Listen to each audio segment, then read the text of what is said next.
name is Damien from DKBrickStudios, and today we are doing another episode of DK Film Podcast. It's the Christmas edition, folks. We don't got Christmas-related film news, unfortunately, but we do have Christmas-related movies we can talk about here. So, sit back, relax. If you're just sitting back watching this on Christmas Day, hope you all are enjoying it. Not perfectly understandable, because, this is coming out on Christmas Day. But, yeah, I think we just I think we just get into this, right? Yeah, we don't get that intro going. This thing goes on for like a bit, and then it turns off because it's got like a timer thing. So I'm going to keep this on throughout the episode, alright?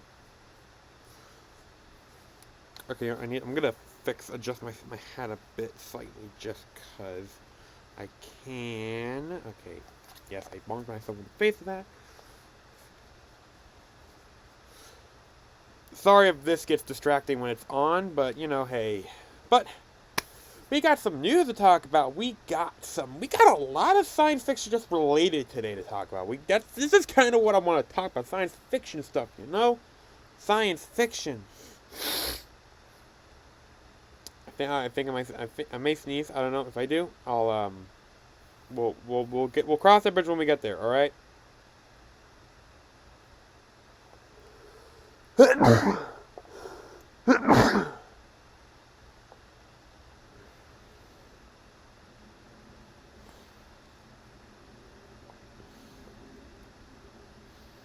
Okay, I should be good now. Alrighty, so, let's get on into the news, folks, shall we? So, first up on the docket, Tom Holland and Daisy Ridley's dystopian thriller, Chaos Walking, postpones release date. I remember seeing the trailer for this, and it actually looked really good. I could have done a whole trailer overview in the previous episode because it was, I could have, but I didn't because there was just so many trailers that I could have gone and I would have probably missed something. So, Chaos Walking, starring Tom Holland and Daisy Ridley, delayed its big screen debut. This film has been postponed several times. It will be released on January 22nd, and it actually kind of says here a number of times. It says here. So, it was initially scheduled for a March 1st, 2019 release, before it got pushed to to January 22nd, as I mentioned. From what I could tell from this sentence here, which has already been postponed, so the film has been already postponed several times, will premiere in theaters on March 5th. I think that was supposed to happen, like that was the original release, but now it's, obviously been pushed back. So,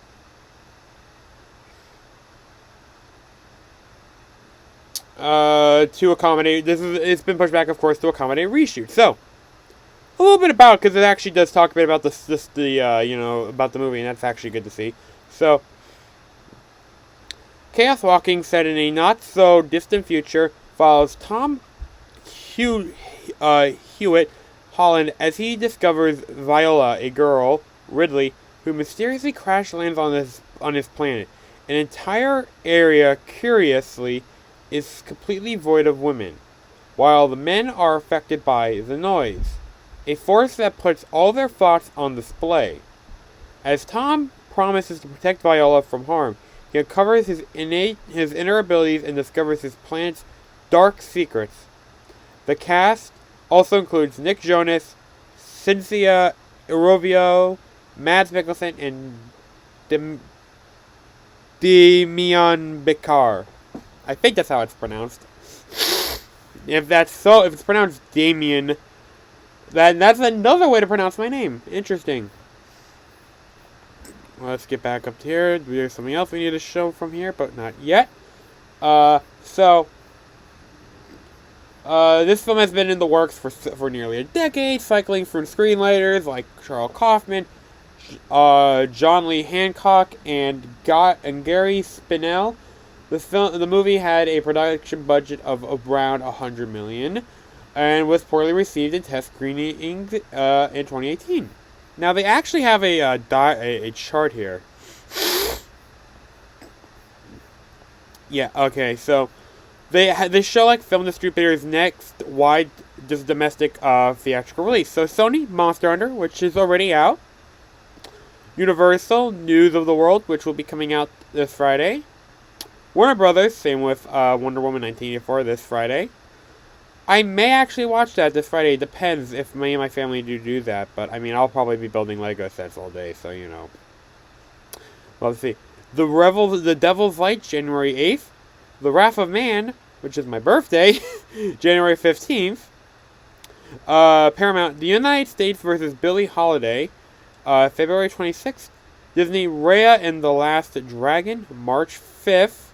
And 20th Century, The King's Man, March 12th, 2021. Which I actually do want to see that movie. This movie I do want to see.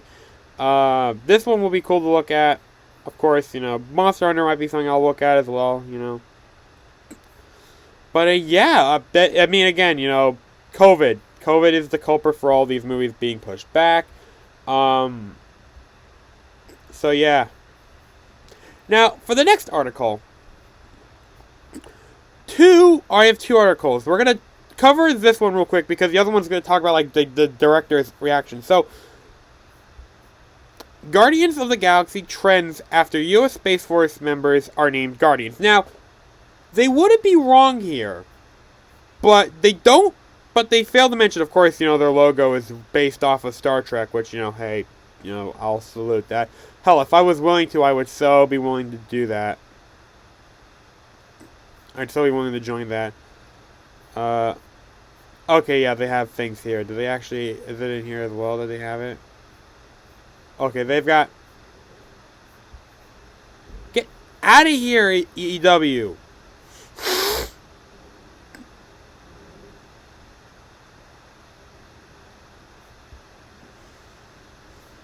Okay, so... Here's some of the... So, before we look at the tweets here... Guardians... There's another thing in pop and science fiction that also uses the name Guardians. And this is the way this is how I see them, not, you know, Guardians of the Galaxy. Actually, I'm gonna, as I say this, there is not just Guardians of the Galaxy. If you've played this video game, you know exactly what I'm talking about. You probably already guessed it if you played the game. But Guardians of the Galaxy, like Destiny 1 and 2, so Destiny video game series.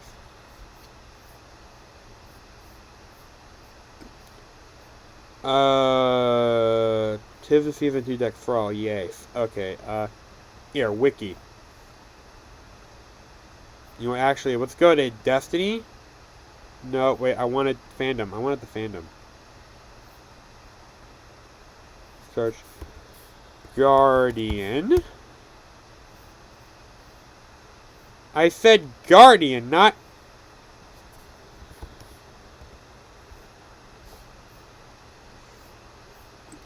Okay. Guardian. Guardians are the player characters of Destiny 2. They are resurrected corpses of the Golden Age brought back to life by the Traveler's Light carried by a ghost. An artificially intelligent flying robot that can assist the Guardian in tactical situations. Guardians do not remember anything from their past life prior to resurrection. They are a standing army of specialized soldiers tasked with the defense of the last city on Earth. They are also responsible for exploring the remnants of human civilization abandoned throughout the solar system and investigate the remains of the Golden Age. Guardians wage a vicious armed conflict against a myriad of extraterrestrial species who pose an immediate threat to the survival of humanity.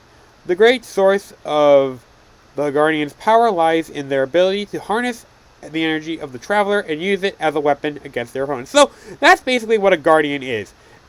Not what we're having in the Space Force, which I love that we have, you know, Guardians is the Space Force. That's so cool. I really like that. It's so cool.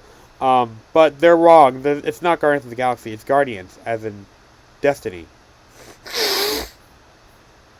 But, James Gunn, can we see this dork? I mean, not wrong. Nope, we're not talking about that one. We're not going into that politics. So apparently, okay, there it goes. Here comes Twitter. Can we see this image here? So apparently, they spent over a year-long process to of research involving space, and they came up with this. Is there anyone? No, I hope he doesn't. We need Space Force.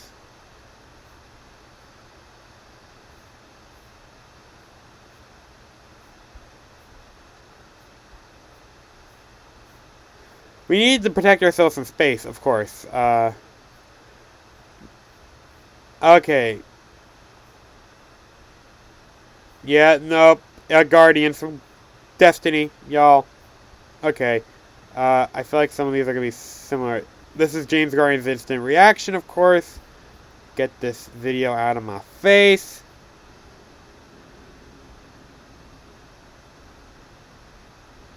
I think this was the actress who played, what's his face? Mantis? Yeah, who played Mantis.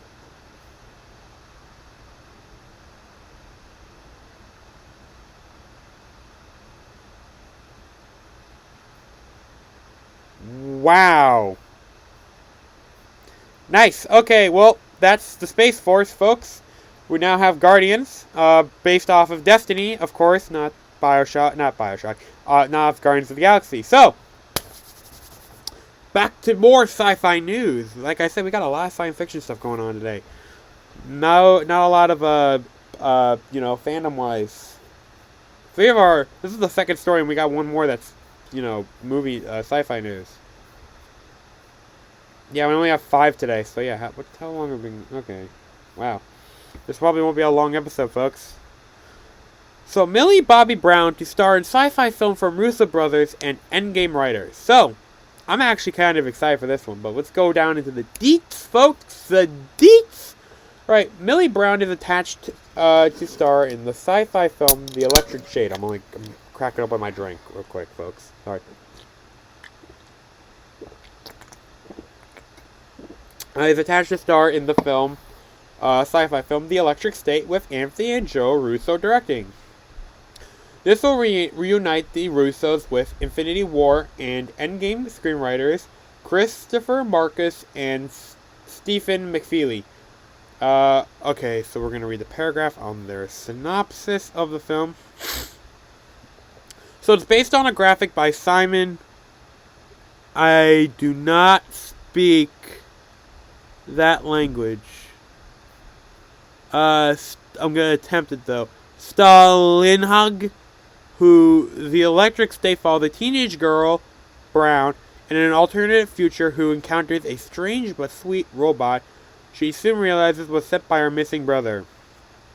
She and the robot set out to find him, journeying through a world of humans mixing with a manner of all manner of robots, and uncover a massive conspiracy. In the process, Universal Pictures recently picked up the film, which the Russos have been developing for several years, which honestly I'm interested in seeing.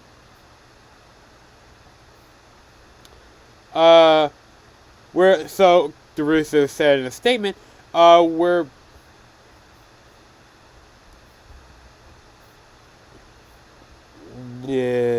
thrilled to have this deal with Universal, who has committed to a theatrical release of Electric State. This is incredible news for us filmmakers and for audiences around the world who want an opportunity to experience films in theaters again. I am one of those people. This also is a positive sign that as the vaccine becomes available, the theatrical market is returning, which is good. The vaccines are coming back, folks. They're coming out. Well, they're not coming back, but they're coming out, which is good. I'm not gonna say take your vaccine, but I'd recommend it at least. Make sure you listen to your doctor, of course. I haven't gotten it yet. I'm waiting until they say, hey, you need to take it.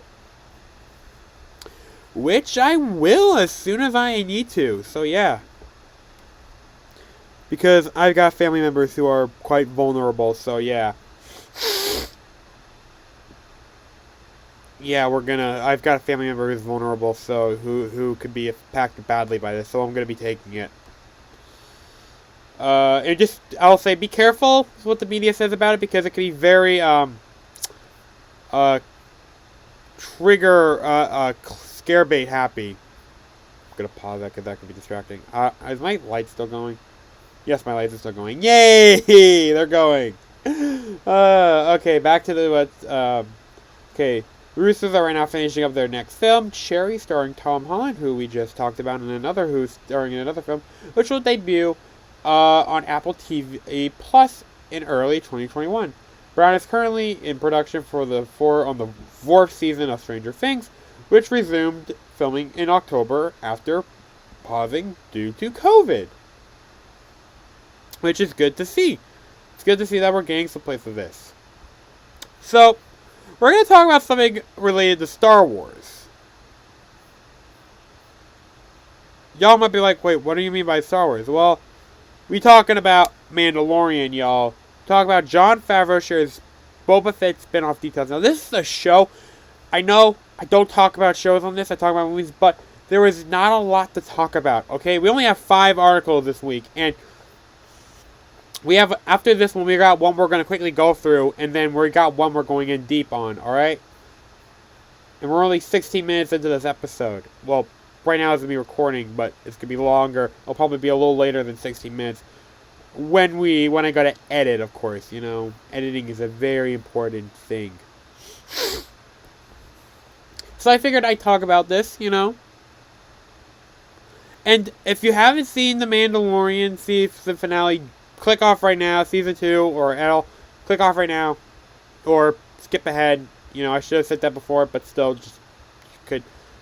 They announced it formally, publicly. This show's coming out, so don't worry about that. But just, you know, skip ahead a bit. I'll wave my hand when we're done with this article. All right, and you'll see me waving my hand when we're done with this article. All right. So. Just be sure, you guys, all of you are still here, watching because you wanted to see, you've seen the episode, or you don't care. Good. Alright. Let's do this. In the post-credits scene for Mandalorian, in season 2 of The Mandalorian, Boba Fett and Fennec Shand enter Jabba's palace on Tatooine and take the throne. The book of Boba Fett will premiere on Christmas 2021. Now, when I saw this, I was like, wait, what the... When is this? Is this taking over Boba Fett of Mandalorian? No, it's formally announced. It's a new show, which I am so excited for. So excited. It's going to be good. I can't wait. But they continue. We continue. Robert Rodriguez, who directed the Fett-centric episode The Tragedy, which is what I like to refer to Chapter 42, Chapter 14ing the, Chapter 14. So... commonly when it comes to the Razor Crest, but if you've not seen the episode, you will know why I say that. Will serve as the executive producer along with Favreau and Filoni, who will probably be serving, if I'm not mistaken, as all the others as well. The Book of Boba Fett is not replacing Season 3 of Mandalorian. Season 3 of The Mandalorian will unfurl after. Let me actually make sure that's exactly what was said here.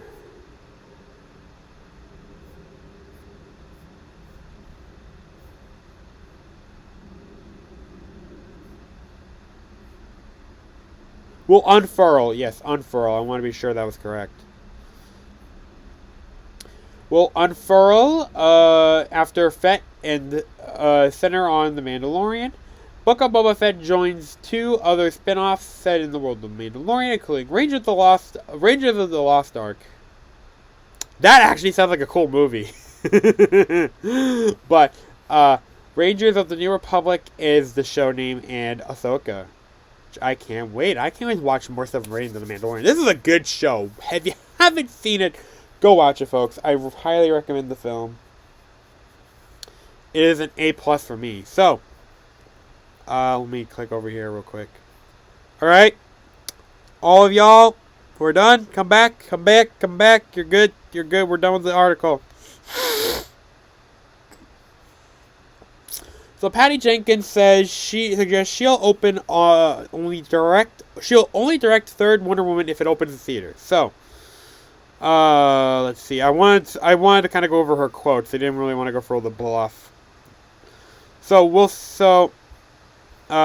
Pat Jenkins said in a wide-ranging New York Times interview, asked if she planned to direct Wonder Woman 3, prompting this response. We'll see what happens. I really don't know. I know what I'd love to do with the third one if the circumstances are right and there was still a theatrical mode possible. I don't know that I would if there wasn't. I agree with her on that though.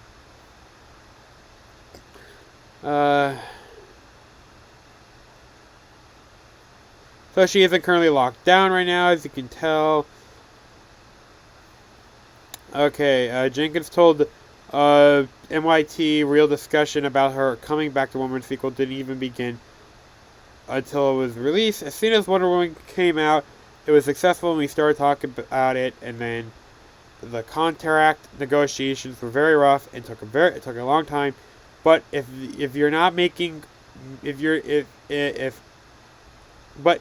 not me, after making Wonder Woman, who should be getting equal pay? I wanted to get paid at least as much as the people who have done less. Well, their first superhero movies. Reasonable.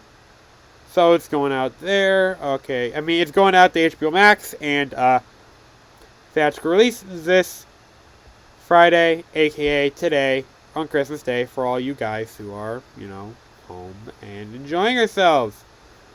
And last but not least, our final sci-fi topic. George Clooney on how the pandemic changed the temperature of his sci-fi drama, The Midnight Sky. The first thing they said was, "Don't worry, it'll only affect elderly people.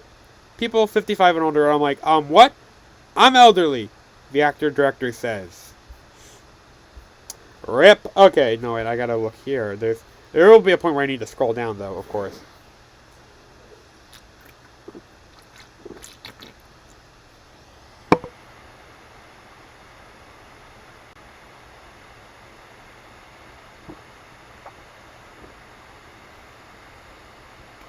Okay, then.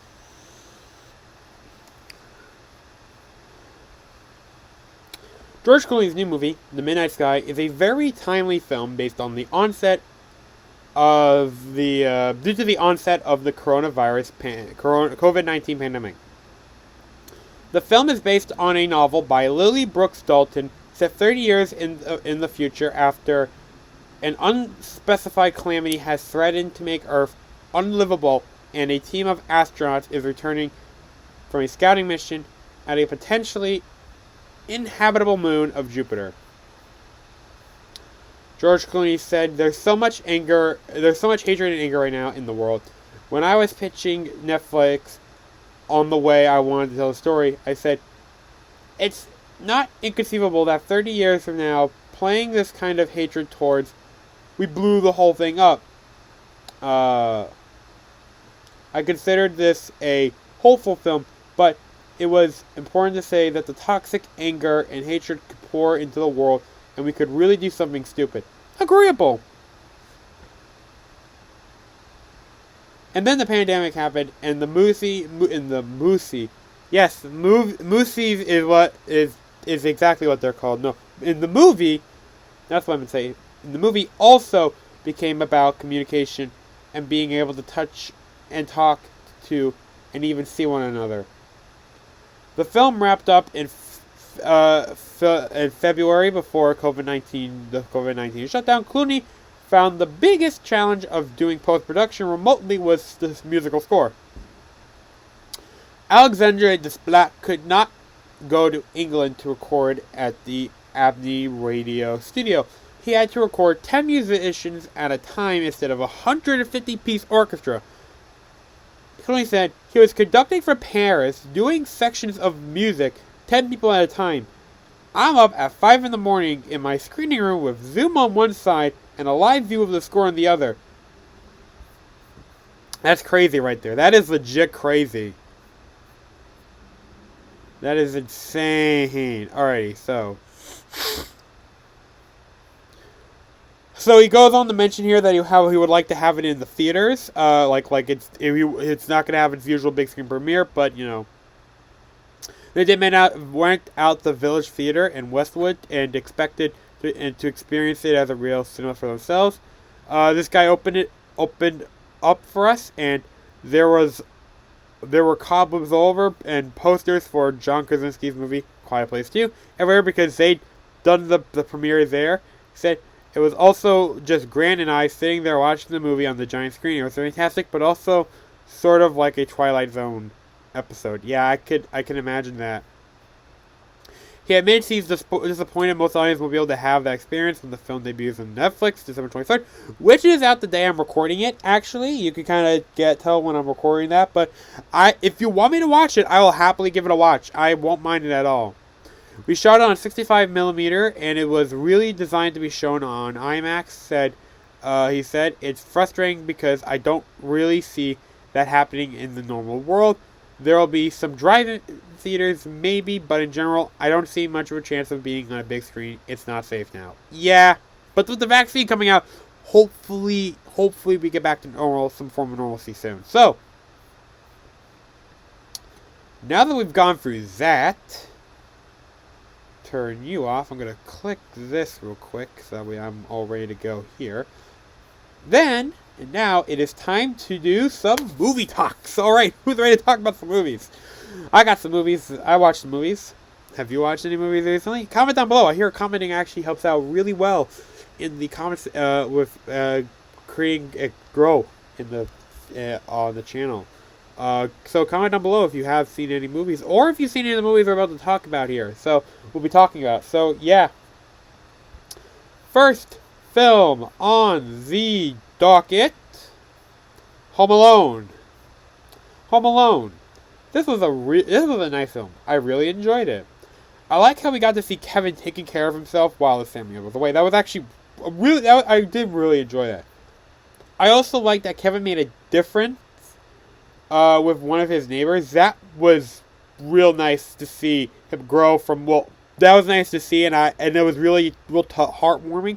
But also, it was nice to see him grow from someone who he was scared to someone who is now well, first, it was nice to see him grow with that character, I forget his name, but where he went from, I'm scared of this guy, to now, hey, I'm talking with him, It was nice. It was real nice. I also like that we got to see him who went from someone who was scared to someone who was brave and strong. John Williams did a good job with the score, and Christopher Columbus did a good job telling the story. Macaulay Culkin did a pretty good job in the film. Editing of the film was nicely done. The sound design was wonderful as well. I like how he was childlike when how he did things, like, there was this childlike nature. Of course, I mean, he's a child, but still, it felt like a child would do this, like, him dealing with the pizza guy. Was fun to watch, of course, and also taking out the two robbers. The whole him just like having all that big bowl of ice cream. Him just running around the house. Yeah, it just felt real, This was a fun film to watch, and to be honest, I really enjoyed it. So on to the next film, Home Alone 2. I did not watch all Home Alone movies, alright? Fair warning. Not all. This is the last one I watched. Home Alone 2. Lost in New York. This was a nice film as well. I really enjoyed it. I loved Donald Trump's cameo. It was pretty cool to see. Just as someone who likes Donald, who I've kind of grown. Let's just say I've grown with Donald Trump as a president. I feel like he could still do better, but either way. I mean, I'm not saying him being our president played any impact. I mean, look, I'm not. When I watch a movie, I try to forget about politics. This is why Birds of Prey to me is one of the worst movies of all time, and if I ever watch it again, we'll talk about that. But this seemed to follow. So this film seemed to follow a similar structure to the last one. Kevin gets forgotten. The family realizes, and they go looking for him. I like that he was in New York City. That was a nice aspect from the previous one. It gave Kevin more freedom. It kind of is. I mean, yeah, he's in New York, but it makes sense him being in the city. It just the idea, the setting worked beautifully. It worked well, and how it all played out, I really liked it. I really did. Of course, the two baddies from the last one, Harry and Marv, were present as well. It was nice to see him up to his old antics again. From the second half on, it was nice to see him out on the streets, essentially. It was pretty cool to see. It was nice to see that. Seeing him thinking on his feet, essentially, and dealing with that. It was cool. I did enjoy that. The pigeon girl, I forget her name. I'm sorry. If they even gave her one, essentially, it was pretty cool. I like that they set it up as they did with the first one. That was well done. I also like that Kevin wasn't forgotten about in the house, but at the airport, that changes things up. That was really clever. I really liked it. That was really clever. Macaulay Culkin did a pretty good job in this one as well. Chris Columbus did a good job of directing, and editing was good, and the sound design was good as well. John Williams did another good job with the music. I'm definitely adding the soundtrack to at least the main theme to my Christmas playlist. My head is getting itchy because of the hat. Don't worry about it, folks. It's just me. Right, on to the next film. Ralph Breaks the Internet. Yeah. I'm hearing noises in here. Coming here. It could be from YouTube. Or something. Okay. I paused whatever could be making it. Ralph Breaks the Internet. This was a good film. I really loved how they've represented websites that are used on an everyday basis. Like Google, Amazon, eBay. All of them were all cleverly done. Pinterest. That was some creativity right there, and I really like it. The Disney site I've got something that was we'll talk a bit about that soon. So the sequence of Ralph and Vanellope in BuzzTube was pretty cool and relatable. Again, YouTube creator right here. It is relatable. I love how they covered aspects of the internet as well. But hey, go check the comment section. I mean, again, I gotta check the comment section anyways, because if it's something good, I want to make a reply. If it's not, I'm gonna not reply. I'll deal with y'all in my own way. But some of y'all can be nasty. I'm just gonna say that. Some of y'all can be nasty. I'm just gonna say this. Luckily, I've gotten mostly good comments as opposed to bad comments. I'm so glad about that. So I love how they covered it. Like I said, covered as well. Like Disney, like that side. I really loved how they did that. Like I loved how in that area they had like the stormtroopers as the guard, C-3PO as like the butler. That was, as a Star fan, it was cool. But also just like I liked how they all represented characters in there. It was just so clever. That was so cool to see with the internet deal. The cast was great. I liked the animation. I loved how the internet was represented in a visual way. Going back to the whole Disney thing. The story was pretty cool. I liked it. Phil Johnson and Rich Moore did a good job with the story. Henry Jackman did a good job with the music. Sound design was good, and so was the editing. All around, I feel like it was a good film. And on to one you probably haven't heard. You might not have heard of. Babes in Toyland. You have a question. I know it. You're gonna have a question, and I'm gonna answer it. All right. Right. I've already answered it for you in my review here. All right. So this was an interesting film. I went into it thinking it was a Christmas film, since Disney Plus had it under their Christmas film section. Christmas was not even mentioned until there was like 35 minutes left in the film. And then like in the last section, it was snow. So, like at the very last minute before the credits, it was snowing. So yeah.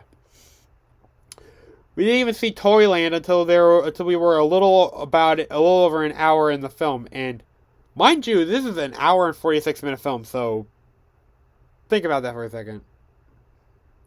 Were there babes? That's probably your question. If that's your question, yes, there were babes. If that wasn't your question, I'm sorry.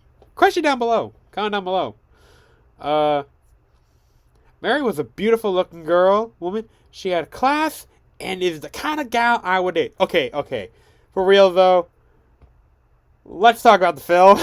It was very interesting, like I said. The villain, Barnaby, wanted Mary, yet she was going to marry Tom. Barnaby had Mary indebted to him, so he figured if he could get rid of Tom, he would be able to get rid of her debt and have her, even though Mary was already in love with Tom and wanted to marry Tom. If this was an our day and age, Mary would have just dropped Tom and went to Barnaby because of his fat stacks, while using Tom for his good looks. I know what you girls doing out there. And I don't like it. Did I mention this girl had class? It was a musical and the songs were good. There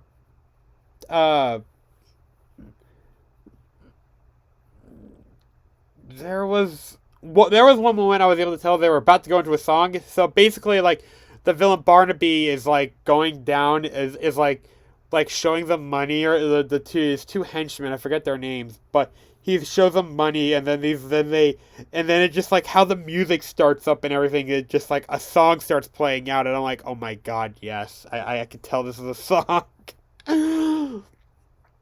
about how they're gonna take care of Tom, which was crazy. This took place in Mother Goose Town, so I mean that's not a real place, of course. That's the setting, but so we were bound to be characters based on the Mother Goose stories. The editing was good. Tom Sands as Tom Piper and Annette Funiculo as Mary Quite Contrary. See what I mean? We're pretty good in the film. I did not finish. No, yeah, we're pretty good. I found Annette to be good looking. Like I said, she's the type of gal I date. She has class. That's what I needed a girl. That's why I want a girl. Class. Although there's not a lot of girls who have class, but I digress. The music was good, and that includes the songs that were in it. Like I said earlier, the editing was good, along with the sound design. They had a whole section where Tom was toy sized, and the stories helped him fight Barnaby. That was well done. I think there was some stop motion in this film. The story was good, nothing too crazy or groundbreaking, just a simple plot. All around, I feel like it was a good film. So now, wow, this is not going to be a long episode.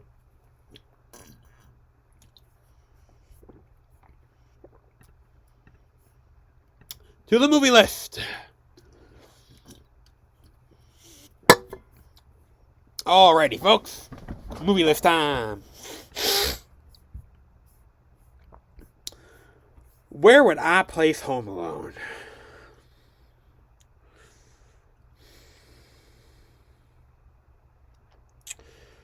I'm thinking somewhere about here-ish.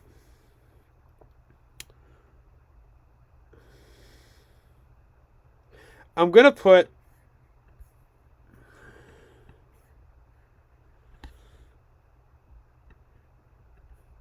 what was it? Yeah,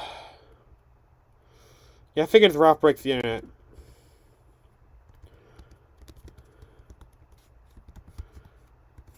Wreck-It Ralph 2.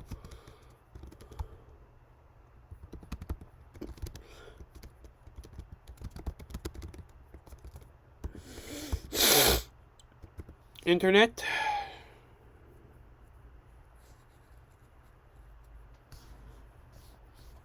Internet, I think that's gonna go there.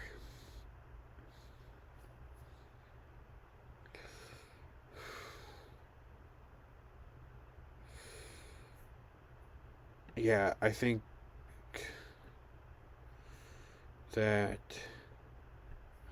think Home Alone should go here. Home Alone.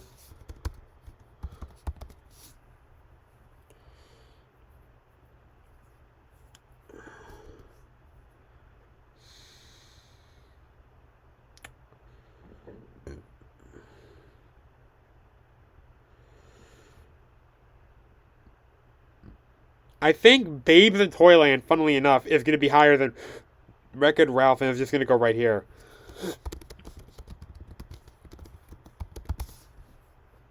And that leaves Home Alone 2.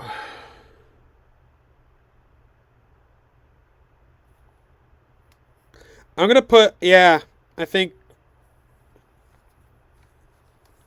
I'm going to put Home Alone 2 here.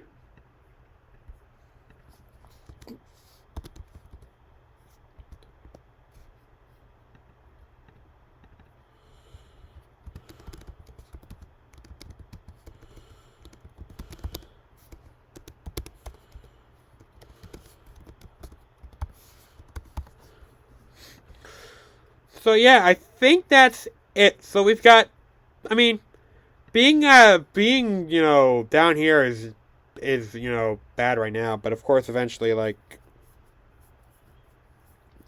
gonna get to the 100. We're gonna have 100 films, and I'm gonna have to add more to the list.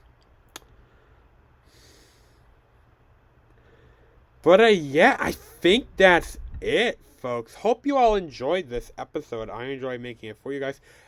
Next week, I think next week I'm going to spend some time. I'm going to sit down. I'm going to record, watch the first 3 Star Wars movies. Not release order, episodic order. Yes, for all those who are going to call me heathens, I am a heathen. But for me, I was given a choice by my parents. We'll kind of talk a bit about this more when we go to Star Wars. But I was given a choice by my parents on how I watched Star Wars, how to watch the Star Wars saga. And I went with the, what's his face? I went with the episodic order because that just made sense to me. Yes, of course, I had the moment that I want to remove it, but it was nice nonetheless to see the whole story. It was cool. Heck, I was shocked that Vader died. So, you know, in episode 6, so hey. But yeah, I hope you guys all enjoyed this. I enjoyed making it for you all. Please remember to like, comment, share, and subscribe. Turn on notifications. Check out my friends on Rise. Link to that in the description down below. As always, comment down below what you think about the news we talked about or the films we discussed as well. I'd love to hear your thoughts. Yeah. Let us see. What else is there? Hit up. Check out DK Film Studios, link to the description down below as always.